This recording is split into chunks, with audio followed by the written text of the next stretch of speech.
If you've got 5 or 10 business ideas that AI's generated and you still feel stuck, your problem isn't creativity, it's clarity, right? Too many ideas equals paralysis by analysis. It's really difficult to kind of focus on one. And so people are chasing profitable, but they're forgetting sustainable. This is a very common thing. And so AI is going to give you a bunch of options, but you need a filter. That's what we're discussing today. The Ikigai for business, right, is how we're going to select the best fit. And AI is going to use data that you're going to give it, right? 4 prompts that we're going to go over just now. And it's going to really go through a lot of the things that are really important to you. It's going to blend purpose, skill, market need, and profit. And so we're going to start with a Venn diagram. And we're going to get right to the 4 things that are most important for most people.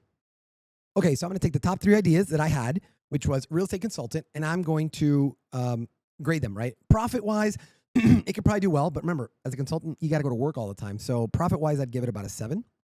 Passion, I'd definitely be passionate about that. I'd probably be an 8, right? I could be a real estate consultant here on the island that I live in, and I know I do really well. Skill, it's probably about a 9. I'd have to adapt my skill to the local market, which I kind of had some experience in, but that's something that would just need a quick refresh.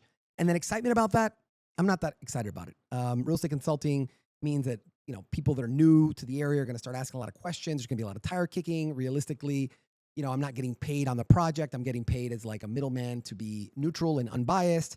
It's probably about a 6. Okay. So total on that, we're going to sum that up. It's 15 and 9 is 20, is 30. Okay. The next one that it gave me was RC consultant. The next one it gave me was development consultant, which is a little bit different.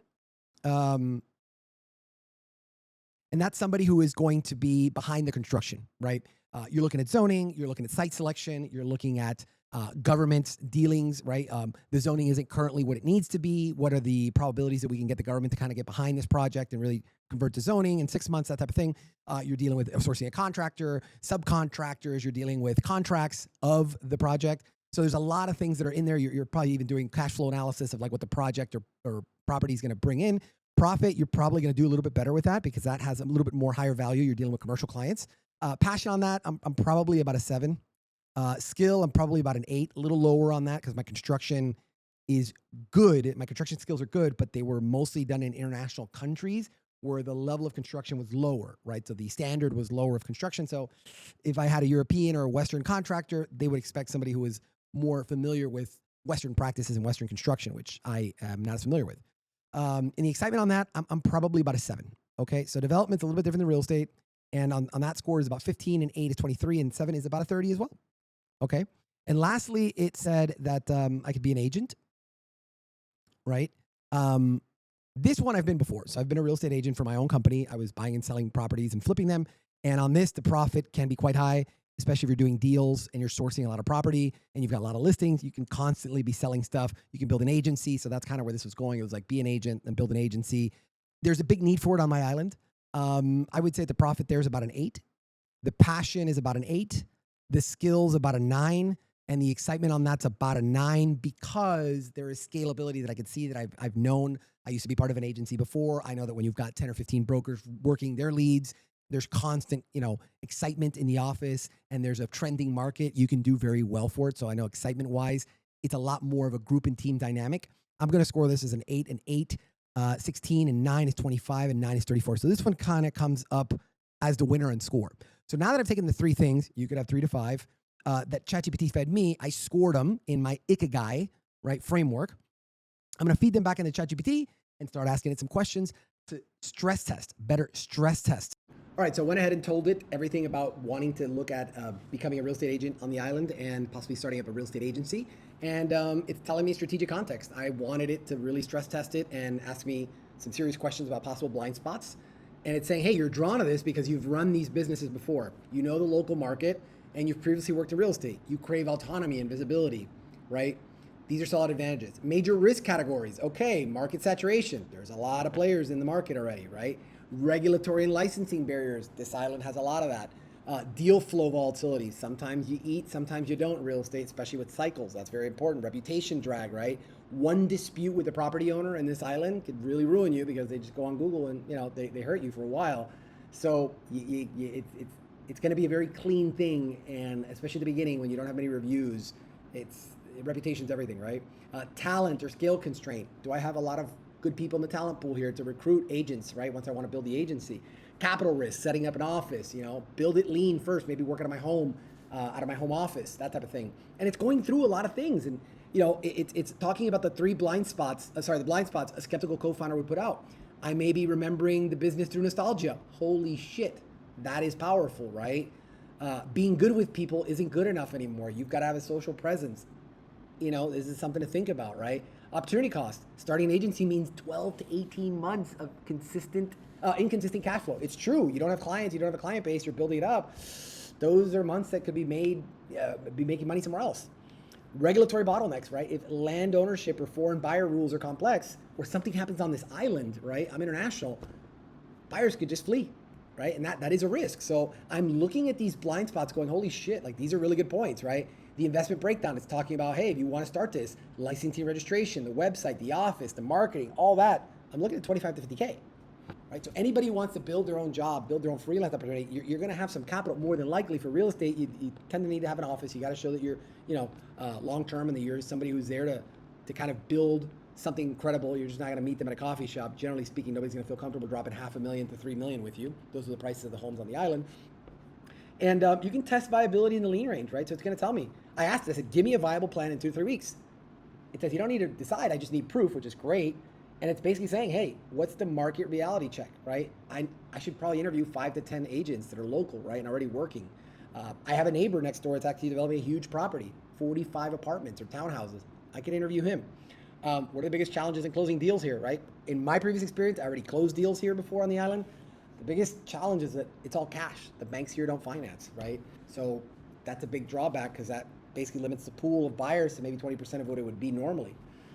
These types of things, minimum viable agency, what's the bare bottom office that I could set up to have an agency? There's a lot of good stuff here, and it's going to go through and punch holes in all of your assumptions for your particular need. I'm giving you my example so you could see exactly how it runs through everything, but it's a lot to think about and it's a lot to consider, but it helps me with my risk mitigation. I'd rather spend an hour on this and know that I've stress tested the idea than to just blindly say, yeah, it sounds great, it feels good, let me just go ahead and do it, and then 3 to 4 weeks later go, oh God, I just went down a dead end, didn't I? So that's what this is. Feed it into AI, feed it into ChatGPT, have an extensive conversation, and write down all the pros and cons after you've done your Ikigai scoring for you to find out, all the purpose, profit, all that stuff.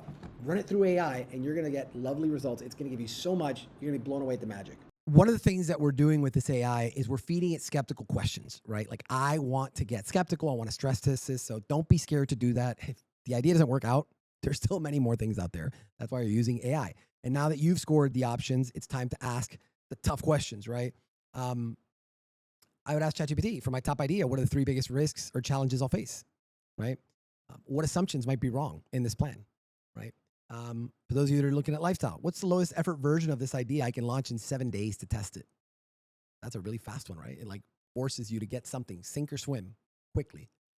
These types of questions. And you're going to get a very good reaction out of ChatGPT that you probably didn't notice, right? And this phase converts theory to traction, right? This is basically telling you, hey, what's the viability of this? Like, can we get this stood up really quickly, and does it work?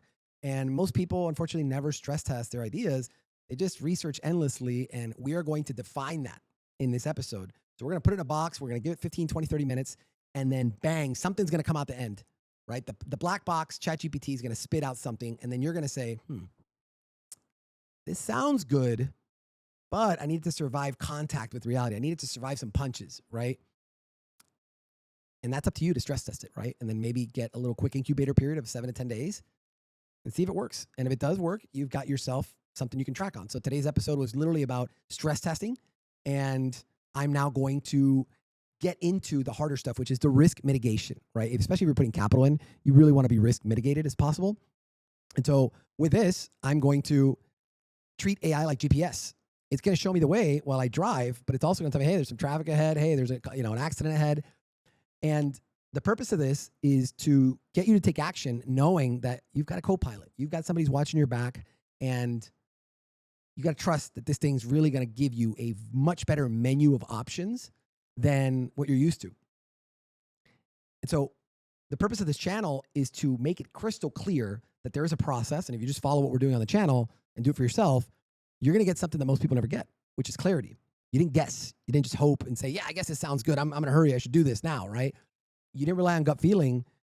You used AI to think with you, and you asked really good questions. So now the probability of your business after the stress testing is much, much higher that it's going to succeed. And so from here, your goal is simple. Take that one validated idea and start building your minimum effective business, which is what we're going to cover tomorrow. Click like and subscribe, and I will see you back here so we can get you going from the idea that you've tested to actually getting into business. If you liked what you saw, please click like and subscribe, and then feel free to follow up with this video or this one. They're both going to help you optimize how to date as an established man. You'll have more success with women. I guarantee it.